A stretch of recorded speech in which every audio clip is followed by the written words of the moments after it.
Uniform civil code એક એવો મુદ્દો જેના પર દેશમાં લાંબા સમયથી ચર્ચા ચાલી રહી છે। સરકાર યુનિફોર્મ સિવિલ કોડ લાગુ કરવાના પ્રયાસમાં છે, વિપક્ષ અલગ અલગ તર્ક અને વિરોધમાં છે। આ બધા વચ્ચે પહેલી વખત વડાપ્રધાન નરેન્દ્ર મોદીએ યુનિફોર્મ સિવિલ કોડ પર પોતાનું સ્ટેન્ડ ક્લિયર કરતા વિપક્ષ પર પ્રહાર કર્યા। પીએમ મોદીએ વિપક્ષ પર યુસીસીના નામે મુસ્લિમોને ભડકાવવાનો આરોપ લગાવ્યો અને કટાક્ષ કર્યો કે એક પરિવારમાં બે કાયદો કેવી રીતે ચાલે।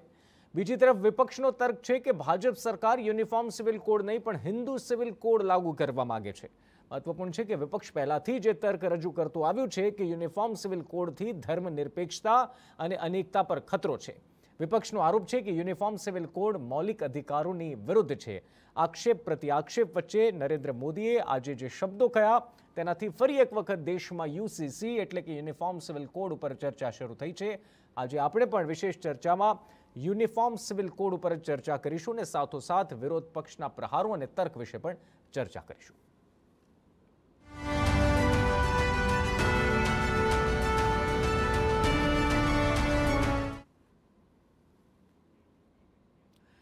વડાપ્રધાન નરેન્દ્ર મોદીએ પહેલી વખત યુનિફોર્મ સિવિલ કોડ પર ખુલીને નિવેદન આપ્યું। તેમણે કહ્યું કે વોટ બેંકના ભૂખ્યા લોકો યુનિફોર્મ સિવિલ કોડ પર મુસ્લિમોને ભડકાવી રહ્યા છે। પીએમ મોદીએ કહ્યું કે ભારતના મુસલમાન ભાઈ બહેનોએ સમજવું પડશે કે કયા રાજકીય પક્ષોએ તેમને ભડકાવીને તેમનો ફાયદો લેવા બરબાદ કરી રહ્યા છે।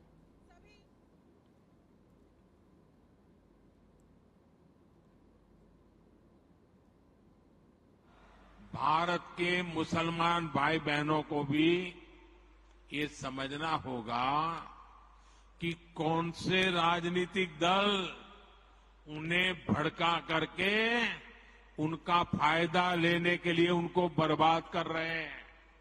आजकल हम देख रहे हैं कि यूनिफॉर्म सिविल कोड के नाम पर ऐसे लोगों को भड़काने का काम हो रहा है। પીએમ મોદીએ કહ્યું કે સુપ્રીમ કોર્ટ કહી રહ્યું છે કે યુનિફોર્મ સિવિલ કોડ લઈને આવો, પણ અમુક લોકો યુસીસીને લાવવા દેવા માંગતા નથી। પીએમ મોદીએ સવાલ પૂછ્યો કે શું એક ઘરમાં પરિવારના બે સભ્યો માટે અલગ અલગ નિયમ હોઈ શકે। પીએમ મોદીએ યાદ અપાવ્યું કે ભારતના સંવિધાનમાં પણ નાગરિકોના સમાન અધિકારની વાત છે। ટૂંકમાં એ વાત છે કે પીએમ મોદીએ યુનિફોર્મ સિવિલ કોડ પર પોતાનો મત સ્પષ્ટ કરી દીધો।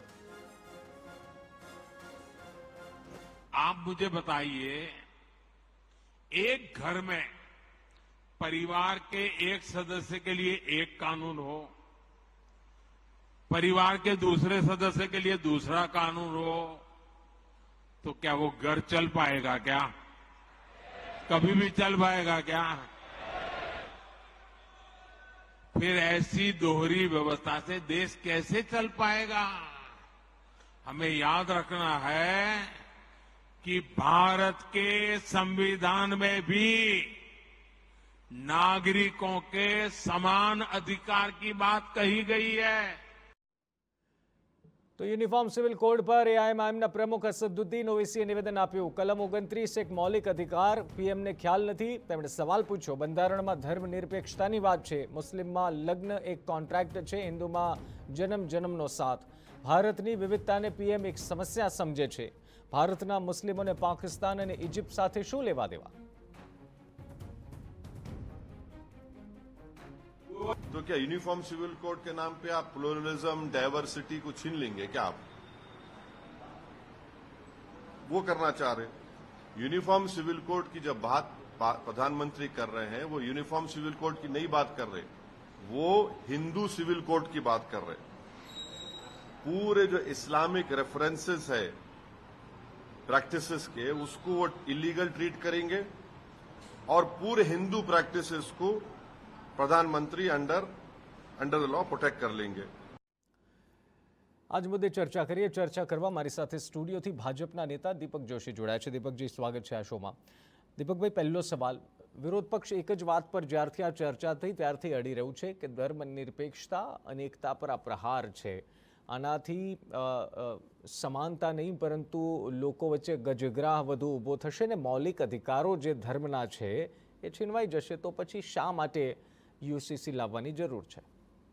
आखी समझवानी वस्तु छुं तमने कहूं, आनाथी उल्टानो जे अत्यारे जे भेदभाव थई रह्यो छे अथवा तो जे मानसिकता जेना लीधे જ્યુડિશિયલ મેટર જ્યારે થાય છે, ડિવોર્સની મેટર હોય, મેરેજના જે ડિસ્પ્યુટ્સ છે, તો આ જે છે ઉલટાના ઘટશે.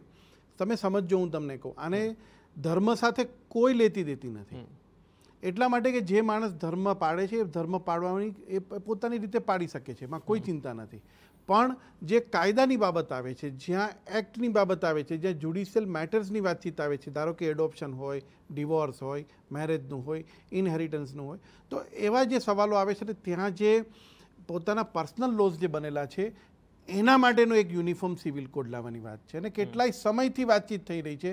ઇવન પોતે જ્યુડિશિયલ સુપ્રીમ કોર્ટ પોતે પણ ઈચ્છી રહી છે. કારણ એટલા માટે છે કે આનાથી લીગલ કોન્સિક્વન્સી બહુ વધી ગઈ છે. તમે સમજજો. અને કોઈ એક જ્ઞાતિને કે કોઈ બીજી જ્ઞાતિને, ઇવન જે જ્ઞાતિની વાતચીત કરી રહ્યા છે એ લોકોને પણ અન્યાય થઈ રહ્યો છે. ધારો કે આ ટ્રિપલ તલાકવાળી વાતચીત હતી, તો તમે પોતે જાણ્યું હશે કે એ લોકોની જે જ્ઞાતિ છે, જે લઘુમતી માઇનોરિટીઝ જે છે, એ લોકોને પોતાની જે બહેનો છે એ લોકોએ પોતે કીધું કે આને અમે સ્વીકારીએ છીએ, નાબૂદ થવો જોઈએ. તો સવાલ એટલો છે, હું કહું કે યુનિફોર્મ સિવિલ કોડથી, અને બહુ સ્પષ્ટ એક સંકેત છે, એક દેશ વિવિધ કાનૂન તો ન હોઈ શકે ને, કેવી રીતે થઈ શકે? તમે સમજજો. ઉલટાનું આજે જે એક પ્રજાને એમ થતું હોય કે અમને અન્યાય છે, અથવા તો બીજી પ્રજાને એમ થતું હોય, એ પ્રજાની અંદર જેના કાયદા છે એ લોકોને પણ એમ થાય છે કે આ ખોટા કાયદાઓ છે. તો ત્યારે એને સુધારવા બહુ જરૂરી બની રહ્યા છે. અત્યારે એની તાકીદમાં જ છે. હા, વિરોધ પક્ષ પોતે કહેશે કે આ તો અમે પહેલાં પણ કહેતા હતા, પણ સવાલ એટલો આવે છે, હું તમને કહું, આને ઇમ્પ્લિમેન્ટ કરાવવો બહુ જરૂરી છે અત્યારે હાલની તાતમાં. અચ્છા દીપકભાઈ, પર્સનલ લોની આપે વાત કરી. બધા જ ધર્મના પર્સનલ લો છે.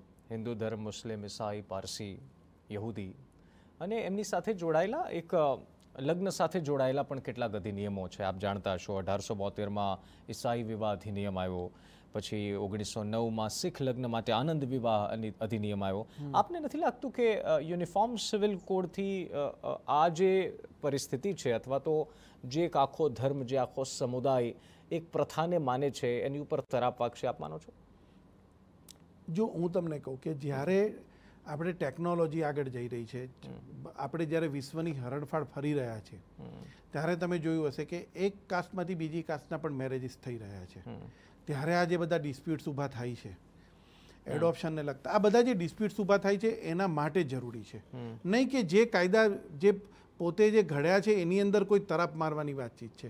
પણ એક કાયદો તો હોવો જોઈએ ને, સ્વાભાવિક વાત છે કે જેણે જે કંઈ વસ્તુ બની છે, ધારો કે એક્સ વસ્તુ, ધારો કે કોઈના મેરેજ છે, ધારો કે હિન્દુ અને બીજી કોઈ જ્ઞાતિ સાથે થાય છે, તો એને કયો લો લાગુ પડે? ત્યારે એ વસ્તુ આવે. ત્યારે કોઈ જ્યારે જેની ફેવરમાં આવે છે એને એમ થશે કે, જેની વિરુદ્ધમાં આવે છે એને એમ થશે કે મને અન્યાય થયો છે. તો કહેવાનો મતલબ એટલો છે કે એટલીસ્ટ લો પોઈન્ટથી તો એ યુનિફોર્મ સિવિલ કોડ હોવો જ જોઈએ. અજય ઉમટ સર અમારી સાથે જોડાયા છે, વરિષ્ઠ પત્રકાર, રાજકીય વિશ્લેષક છે. અજયભાઈ, સ્વાગત છે. અજયભાઈ, ફરી એક વખત યુનિફોર્મ સિવિલ કોડની ચર્ચા શરૂ થઈ ને વડાપ્રધાન જાહેર મંચ પરથી યુનિફોર્મ સિવિલ કોડ પર નિવેદન આપ્યું છે. આપને લાગે છે કે ત્રીજો એજન્ડા અથવા તો ત્રીજો વાયદો જે છે, જે મહત્વપૂર્ણ આપણે માની રહ્યા હતા જ્યારથી કેન્દ્ર સરકારમાં વડાપ્રધાન તરીકે મોદી બિરાજમાન થયા છે, ત્યારથી એક ચર્ચા હતી કે રામ મંદિરમાં અયોધ્યા, ટ્રિપલ તલાક, 370 ને હવે યુસીસી. આપને લાગે છે કે હવે આ એક એજન્ડા સેટ થઈ ગયો છે 2024 માટે?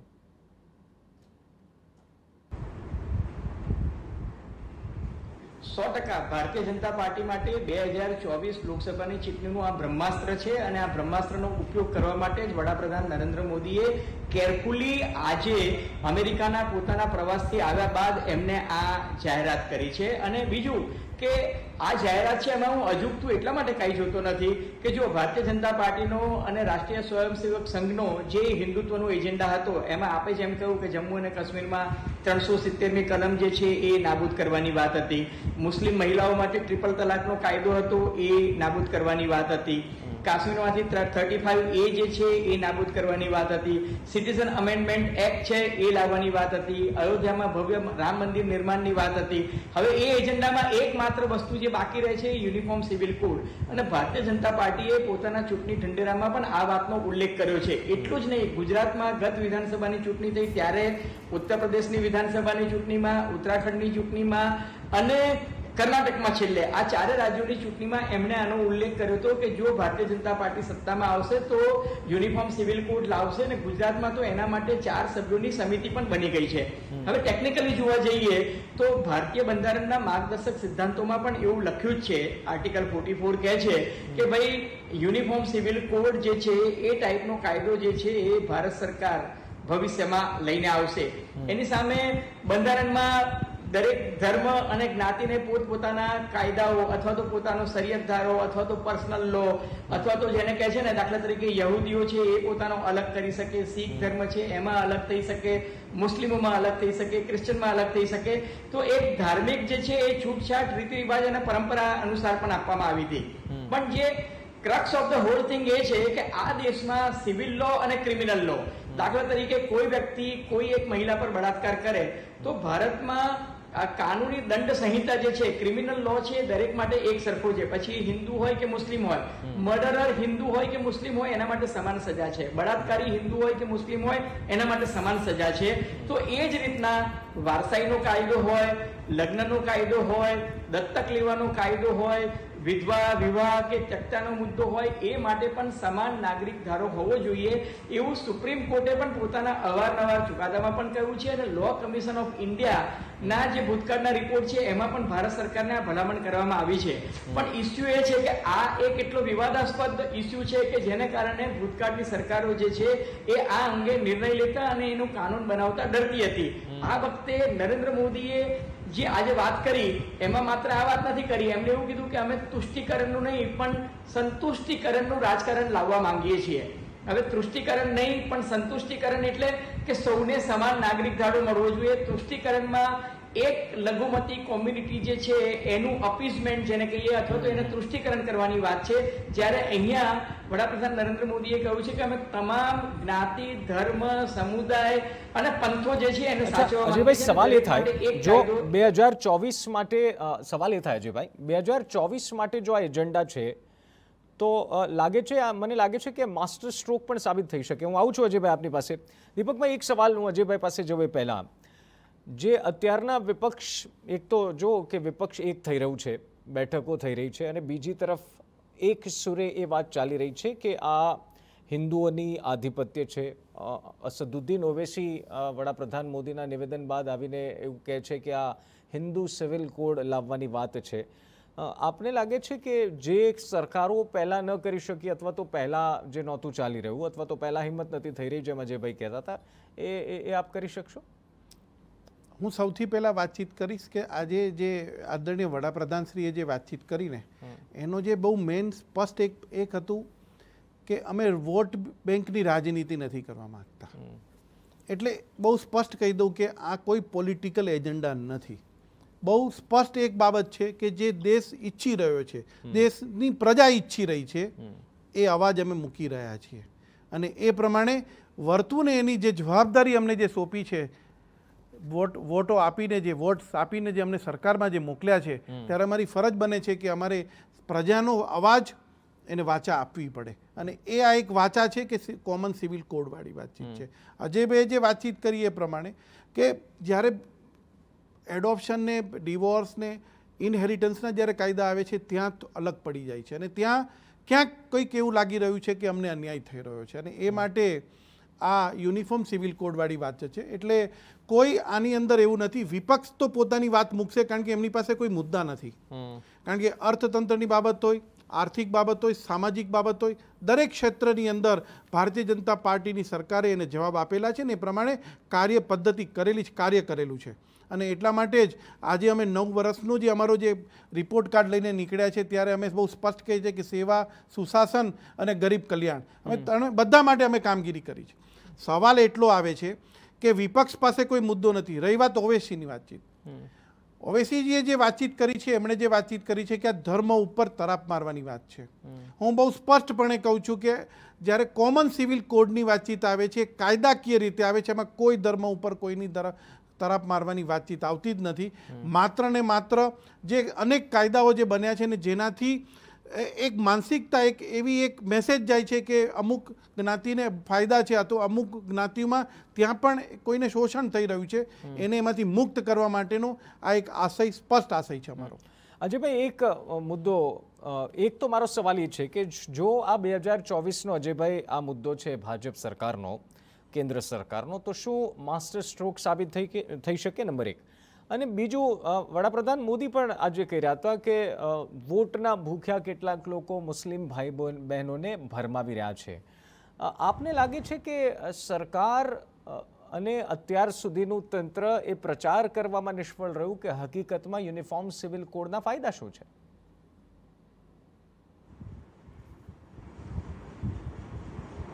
જો હકીકત એ છે કે કોઈ કહે કે ના કે આ માત્ર ને માત્ર પોલિટિકલ એજન્ડા છે અને એ પોલિટિકલ એજન્ડાનો ફાયદો લેવાનો રાજકીય પક્ષને અધિકાર છે, કારણ કે ભારતીય જનતા પાર્ટીએ 1988માં પણ પોતાના પોલિટિકલ એજન્ડામાં મૂક્યું છે. ચૂંટણી ઢંઢેરો એ પોલિટિકલ એજન્ડો જ છે. એટલે જો ચૂંટણી ઢંઢેરામાં તમે એવું કહો કે અમારી સરકાર ચૂંટણી જીતશે તો અમે યુનિફોર્મ સિવિલ કોડ લાવીશું, તો એનો અર્થ સાફ છે કે આ તમારા પોલિટિકલ એજન્ડાના ભાગરૂપે છે. અને 1988માં ભાજપે મૂક્યું હતું અને એ પછી 2019માં મૂક્યું છે, વચ્ચે નથી. તમને યાદ હોય તો વચ્ચે પણ ભારતીય જનતા પાર્ટી કહેતી હતી કે રામ મંદિર અમારા દિલમાં છે, પણ અત્યારનું જે અમારું એનડીએ નું સ્વરૂપ છે એમાં રામ મંદિર અમારા માટે પ્રાયોરિટી નથી, કારણ કે ત્યારે સરકાર ટકાવવા માટે અટલ બિહારી વાજપેયીની સરકારે કોમન મિનિમમ પ્રોગ્રામ પ્રમાણે ચાલવું પડતું હતું, ત્યારે રામ મંદિર એમના એજન્ડામાં નહોતું. એટલે દરેક રાજકીય પક્ષ જે છે એ પોતાના એજન્ડા પ્રમાણે ચાલે છે, એમાં ભારતીય જનતા પાર્ટી પણ અપવાદ નથી. 2019 લોકસભા ચૂંટણી વખતે ભારતીય જનતા પાર્ટીએ કહ્યું છે કે અમારા એજન્ડામાં યુનિફોર્મ સિવિલ કોડ છે અને વડાપ્રધાન નરેન્દ્ર મોદીએ અત્યારે એની વાત કરી છે. 2018માં 21માં કાનૂની પંચ હતું, જેને લો કમિશન ઓફ ઇન્ડિયા કહીએ છીએ, એને એક આખું કન્સલ્ટેશન પેપર તૈયાર કર્યું હતું અને એ કન્સલ્ટેશન પેપરના આધારે એવું કહેવામાં આવ્યું હતું કે ભારતમાં યુનિફોર્મ સિવિલ કોડ જે છે એ લાગુ કરી શકાય છે, પરંતુ ત્યારે 2019 લોકસભાની ચૂંટણી આવતી હતી એટલા માટે એ લાગુ ન કરાયું, કારણ કે ઇસ્યુ બહુ સેન્સિટિવ હતો અને એને રાજકીય સમજ પ્રજામાં કેળવાય એના માટે જરૂરી હતું કે એના માટે થોડોક સમય વધારે આપે. બીજી મહત્વની વાત કે 2019માં એક સંસદ સભ્યએ પાર્લામેન્ટની અંદર પ્રાઇવેટ મેમ્બર બિલ તરીકે યુનિફોર્મ સિવિલ કોડને રજૂ કર્યું હતું અને પછી વિપક્ષોના વિરોધને કારણે એને પાછું ખેંચવામાં આવ્યું હતું. 2020માં કિરોડીમલ મીનાએ પણ આ જ વિધેયક જે છે સંસદમાં પ્રાઇવેટ મેમ્બર. અજયભાઈ, આવું છું આપની પાસે. કોંગ્રેસ નેતા બાબુ માંગુકિયા આપણી સાથે જોડાઈ ગયા છે. બાબુભાઈ, યુસીસી ફરી એક વખત યુનિફોર્મ સિવિલ કોડની વાત મોદીએ કરીને સીધો આક્ષેપ વિરોધ પક્ષ પર છે કે ભરમાવી રહ્યા છે કેટલાક લોકો વોટ બેંક માટે. બાબુભાઈ,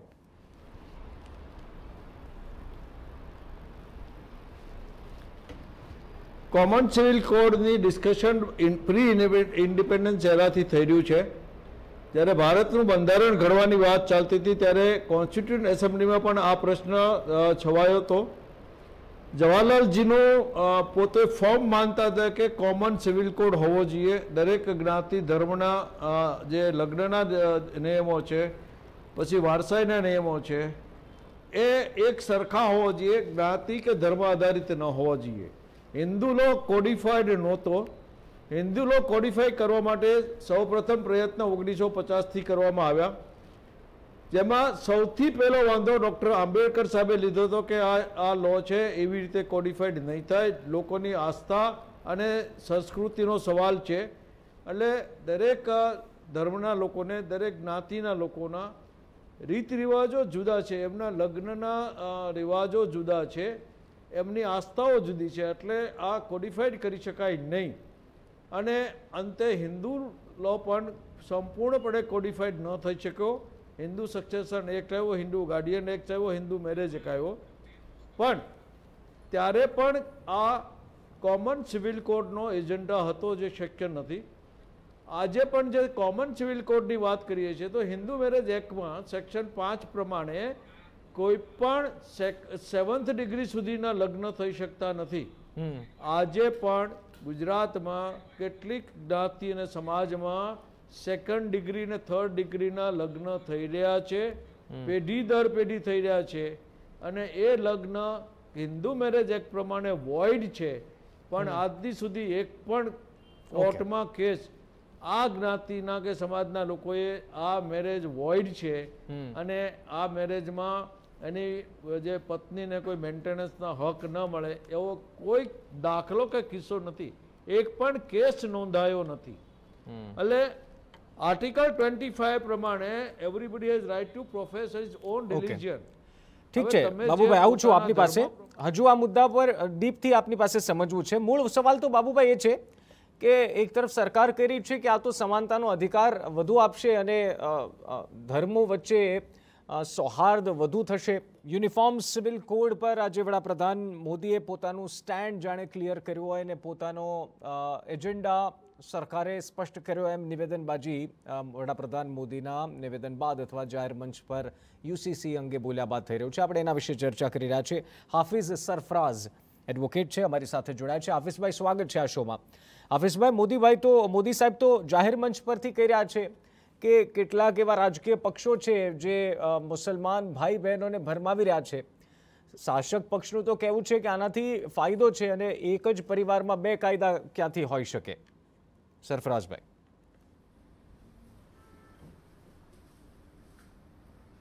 સૌપ્રથમ તો આપનો ધન્યવાદ સર. આમાં આપના માધ્યમથી પૂરા ગુજરાતની જનતાને ધન્યવાદ કહું છું.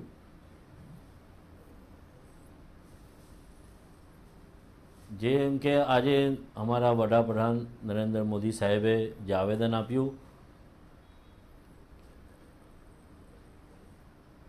કે યુસીસી સિવિલ કોડના રિગાર્ડિંગ જે બી જાતિ સમીકરણ બતાવ્યા એના અંદર સૌથી પ્રથમ તો દરેક જાતિના પ્રમાણે કયા કયા સંજોગો કઈ રીતે એની પરિભાષા સ્પષ્ટપણે સંપૂર્ણપણે બહુમતીથી બતાવે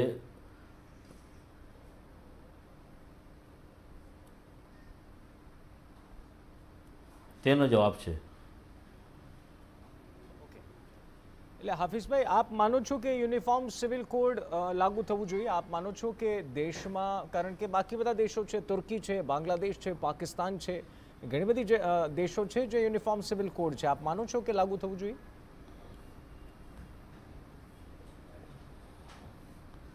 આપણા દેશના અંદર જે ભારતીય સંવિધાનના હકના મુતાબિક દરેક ધર્મ, દરેક સમાજ, દરેક નિષ્પક્ષ રીતે રહે એ અમારી સંસ્કૃતિ છે.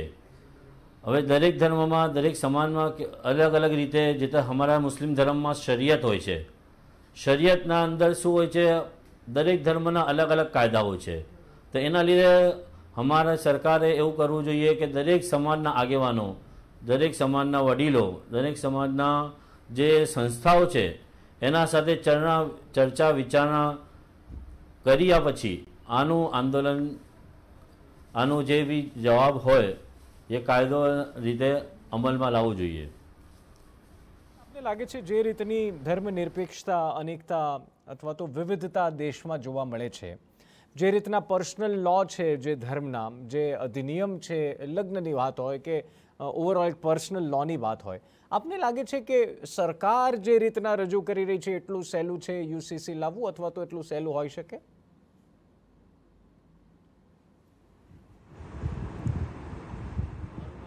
છે મને જે સમજમાં આવે છે અત્યારે સરકારને યુસીસી ફોર્મ ઓફિસમાં હું આવું છું આપની પાસે. જી અજયભાઈ, ફોબિયા બતાવવા માટે અત્યારે 2024 નું જે ઇલેક્શન આવે છે.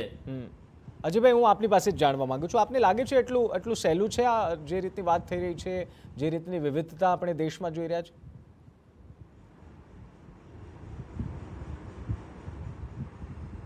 બિલકુલ એટલું સહેલું નથી જેટલી આ વાત થઈ રહી છે. અને હું બાબુભાઈ માંગુકિયાની વાત સાથે સંમત છું, કારણ કે ભૂતકાળમાં તમને જો યાદ હોય તો થોડોક ઇતિહાસને બાબુભાઈએ જે કહ્યું એનાથી પણ પશ્ચાત ભૂમિકામાં જઈએ તો 1864માં બ્રિટિશરોએ એ જમાનામાં એંગ્લો ઇન્ડિયન બિલ લાવવાની કોશિશ કરી હતી ને એનો ભયંકર હોબાળો એ જમાનામાં થયો હતો અને એને કારણે બ્રિટિશરોએ પણ પોતાનું એ બિલ જે છે એ રોકી દીધું હતું. ત્યારબાદ 1956માં જે બાબુભાઈ વાંગીકે વાત કરે છે, હિન્દુ કોડ બિલ લાવવામાં આવ્યું. એ હિન્દુ કોડ બિલમાં બૌદ્ધ, જૈન અને શીખ સમુદાયને લીધો, પણ મુસ્લિમ સમાજને મુસ્લિમ પર્સનલ લો જે છે અલગ રાખવાની છૂટ આપવામાં આવી. 1985માં સૌથી પહેલી આ ડિબેટ શરૂ થઈ કે જ્યારે સાહબાનું જજમેન્ટ આવ્યું અને સાહબાનું જજમેન્ટમાં એક મુસ્લિમ બિરાદરે સાહબાનો નામની પોતાની ધર્મપત્ની હતી, મોહમ્મદ ખાન નામ હતું એનું, તો એણે પોતાની પત્નીને જ્યારે છૂટાછેડા આપ્યા ત્યારે સુપ્રીમ કોર્ટે કહ્યું કે ટ્રિપલ તલાકના માધ્યમથી આપેલા છૂટાછેડા છે એ ગેરબંધારણીય છે અને એને ભરણ પોષણનો અધિકાર છે. અને એ કાયદાને ત્યારે શરૂઆતમાં કોંગ્રેસે આવકાર્યું, પરંતુ સુપ્રીમ કોર્ટના એ લોકોએ બદલી કાઢ્યો અને ત્યારબાદ આ વિવાદ જે છે એ શરૂ થયો અને 1988માં ભારતીય જનતા પાર્ટી જે છે યુનિફોર્મ સિવિલ કોડ લાવવાની વાત કરી અને એમાં મુખ્ય મુદ્દો એ હતો કે લગ્ન, છૂટાછેડા, ઉત્તરાધિકારીનો મુદ્દો, દત્તક અને વારસાઈ. હવે જ્યારે સુપ્રીમ કોર્ટે પોતે 2017નું જે એનું જજમેન્ટ છે એમાં એને કહ્યું કે ટ્રિપલ તલાક ગેરબંધારણીય છે અને એના આધારે મોદી સરકારે 2019માં ટ્રિપલ તલાકને ગેરબંધારણીય કરતું બિલ જે છે એ સંસદના બંને ગૃહમાં પસાર કર્યું, જે આજે કાયદાની સ્થિતિ છે. અને ત્યારબાદ એમને પોતાના ઇલેક્શન મેનિફેસ્ટોમાં કહ્યું છે. અને આ લાવવા પાછળનું એક બીજું કારણ એ પણ છે કે અત્યારે ઓપોઝિશન, એક સેકન્ડ, જે ઓપોઝિશન યુનિટી જ્ઞાતિ આધારિત જે સર્વેક્ષણ કરવાની વાત કરી રહી છે એની સામે મોદી સરકારનો આ માસ્ટર સ્ટ્રોક છે. એટલા માટે કે નથી ઈચ્છતા કે આદિવાસી સમુદાયો કે અલ્પસંખ્યક સમુદાયોને યુનિફોર્મ સિવિલ કોડના નામે અલગ થલગ કરી શકાય અને એટલા જ માટે આ દેશમાં વન નેશન વન લો લાવવા માટે યુનિફોર્મ સિવિલ કોડ લાવવાની વાત થઈ રહી છે. બાબુભાઈ, આજે વડાપ્રધાને મંચ પરથી એક સવાલ પૂછ્યો. આપ કોંગ્રેસના નેતાની સાથે પ્રોફેશન આપ લોયર પણ છો. તેમણે કહ્યું કે શું ઘરના એક પરિવારના ઘરના 2 સભ્યો માટે શું અલગ અલગ નિયમ હોઈ શકે? મૂળ સવાલ તો એ છે જે ભાજપ, બાબુભાઈ, તર્ક આપતું આવ્યું છે કે આનાથી કેસનો ઝડપી નિકાલ થશે, આનાથી ફાયદો થશે. આપને લાગે છે કે એક કોંગ્રેસના નેતાની સાથે એક લોયર તરીકે આપ શું માનો છો કે યુસીસી આ દેશ માટે ફાયદાકારક છે?